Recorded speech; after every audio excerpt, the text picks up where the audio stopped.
சொல்லிட்டு கவலைப்படாதீங்க சிஸ்டர். அது போனாலும் கர்த்தர் ஒரு புதிய காரியங்களை ஆண்டவர் செய்ய வல்லவரா இருக்கிறார். ஹல்லேலூயா, ஹல்லேலூயா.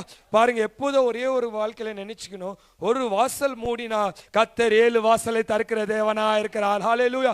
அடுத்தது, போனது எதனா உன்னை விட்டு எதனா போயிடுச்சா, உன்னை விட்டு எதனா லாஸ் ஆயிடுச்சா, கர்த்தர் இது லாஸ் அந்த அப்படியே கொடுக்கிற தேவன் இல்ல.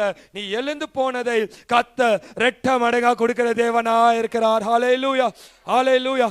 அதனால தான் நம்ம 21 நாள் ஜெபத்தை வச்சோம். இயற்கைக்கு அப்பாற்பட்ட அற்புதம். ஏன்னா மனுஷரால் கூடாதது தேவனால் கூடும், தேவனால கூடாத காரியம் ஒன்றுமே இல்ல. ஹல்லேலூயா, ஹல்லேலூயா. சில லேண்ட் எழுந்திருக்கலாம், சில வீட்டை எழுந்திருக்கலாம், சில காரியங்களை எழுந்திருக்கலாம். எழுந்துட்டு ஐயோ என்னை விட்டு இது போயிடுச்சேன்னு சொல்லிட்டு கண்ணீரோடு இன்னைக்கு இந்த ஆகஸ்ட் மாதத்துல நீ அழுந்து கொண்டிருக்கலாம். தீர்க்கதரிசனமா சொல்ற, நீங்க எழுந்து போனது எல்லாம் கர்த்தர் ரெட்ட மடங்கா கொடுக்க வல்லவரா இருக்கிறார். ஹல்லேலூயா, ஹல்லேலூயா.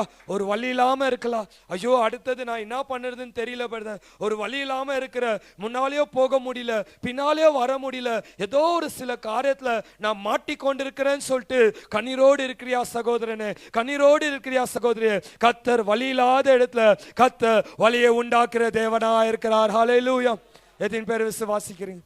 எத்தனை பேர் இதை நம்புங்க சிஸ்டர்? இந்த ஆகஸ்ட் மாதத்துல கர்த்தர் ஒரு வழியை